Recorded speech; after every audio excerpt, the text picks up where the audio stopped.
Cuma Nabi Muhammad yang saya berikan kemudian petunjuk untuk menikah dengan 9 perempuan. Di Al-Bukhari nomor hadis 5068. Ya, dari Anas bin Malik. 9 pun itu dengan hikmah, bukan untuk dunia. Karena semuanya rata. Kenapa dinikahkan dengan Aisyah radhiyallahu taala anha? Allah yang pilihkan. Kenapa? Untuk mewarisi keilmuan Nabi.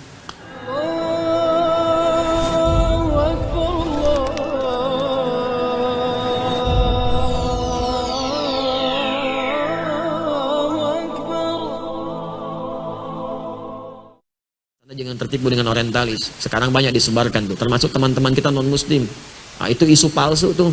Anda kalau ada pernyataan begini, umat Islam tuh tidak memuliakan perempuan, enak aja menikah dengan berapa, ya dan sebagainya, poligami. Demi Allah saya katakan, itu racun yang ditanamkan. Anda salah baca. Salah baca. Jadi kalau membaca itu jelas riwayatnya. Dari dulu banyak orang merendahkan perempuan. Bahkan seenaknya aja. Ya dulu di Cina ada raja yang kaisar itu selirnya aja 1000 tuh, waduh luar biasa. Setahun cuma mengunjungi berapa? 365 istrinya. Ya, itu 3 tahun sekali baru kekunjungin istrinya. Ya, sebelumnya lagi kan ada lagi lebih banyak lagi. Zaman jahiliyah di Eropa itu banyak juga seperti itu. Ya, selirnya banyak, gundiknya banyak, nggak ada dianggap. Bahkan ada yang perempuan diperjualbelikan seenaknya. Suami bisa tukeran, termasuk di jahiliyah. Datang Islam, diluruskan itu semua. Diarahkan dengan baik. Jangan perlakukan perempuan seperti itu, kata Al-Quran. Turun Quran surah ketiga 36, perempuan punya keistimewaan, diberikan hak di situ, diberikan bagian warisnya. Dulu nggak ada warisan, diberikan waris untuk mengangkat derajat perempuan, termasuk dibatasi. Kata Allah jangan begitu, kamu seenaknya bukan perempuan ratusan ribuan, tidak. Kalau kamu memang sanggup untuk bisa menikah lebih daripada 1 perempuan, ini alasannya. Kalau bisa jangan lebih dari 4. Ada 1 pengen nambah 2 pengen nambah 3, 4 cukup. Di luar batas kesanggupan itu tidak. Cuma Nabi Muhammad yang saya berikan kemudian petunjuk untuk menikah dengan 9 perempuan. Di Al-Bukhari nomor hadis 5068. Ya, dari Anas bin Malik. 9 pun itu dengan hikmah, bukan untuk dunia. Karena semuanya rata. Kenapa dinikahkan dengan Aisyah radhiyallahu taala anha? Allah yang pilihkan. Kenapa? Untuk mewarisi keilmuan Nabi. Makanya dari Sayyidah Aisyah nggak ada keturunan. Dan jangan hujat Nabi, oh anak kecil 10 tahun nikah dengan kakek-kakek 50 tahun. Ya, mana ada orang tua begitu? Anda yang kurang baca. Jangan sampai kekurang pengetahuan Anda jadi menuduh Nabi, itu nggak boleh. Nggak boleh, dan melukai. Nggak bisa. Jangan dibaca konteks dulu dengan sekarang. Orang dulu itu beda dengan kita sekarang. Mereka udah terbiasa menikah dengan usia yang muda. Abdullah bin Amr bin As itu nikah usianya berapa tahun? Itu beda usia dengan bapaknya 11 tahun. Ya, bapaknya itu 23 tahun. Anak 9 tahun udah minta nikah. Bapaknya nikah usia 11 tahun. Ada yang mengatakan 10 tahun, ada yang mengatakan 13 tahun, masih itu biasa menikah dalam keadaan muda. Saya baru dari Paris kemarin. Paris, lampu merah sonongan dikit.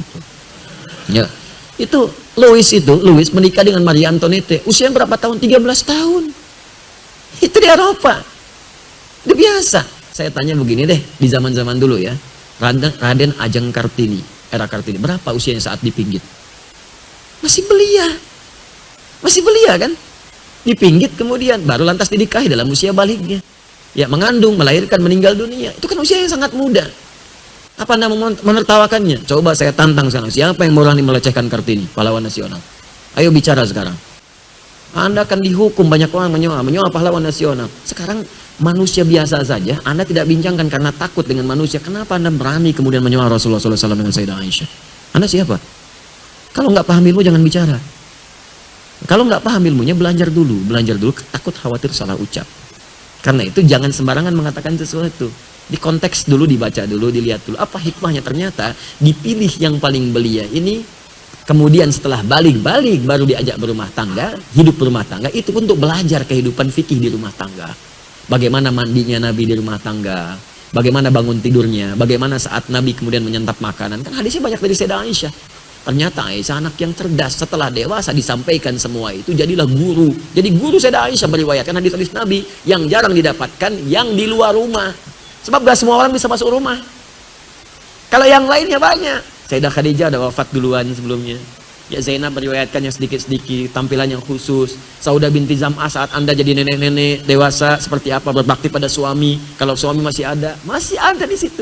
Jangan sampai canda hilang. Ya, Saudah binti Zam'ah itu sudah sepuh, Nabi menikah tapi masih bisa bermain canda dengan Nabi.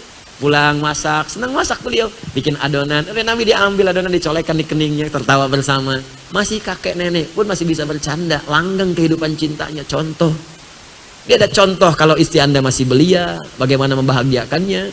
Contoh istri Anda sepadan, bagaimana membahagiakannya. Contoh kalau sudah sepuh, bagaimana membahagiakannya. Contoh model, karena Nabi diutus jadi model. Anda diutus, model dunianya nggak laku. Nggak, makanya nggak ada utusan. Kita itu diciptakan untuk mengikuti model, dipraktekkan dalam hidup. Begitu cara bacanya. Jadi kalau bacanya begitu enak kita. Saya mohon maaf ya kalau terkait Allah, Nabi, mungkin tegas saya itu. Tapi tegas itu karena sayang, bukan benci. Takut Anda punya masalah. Sedangkan Anda itu kawan saya, sahabat saya doakan.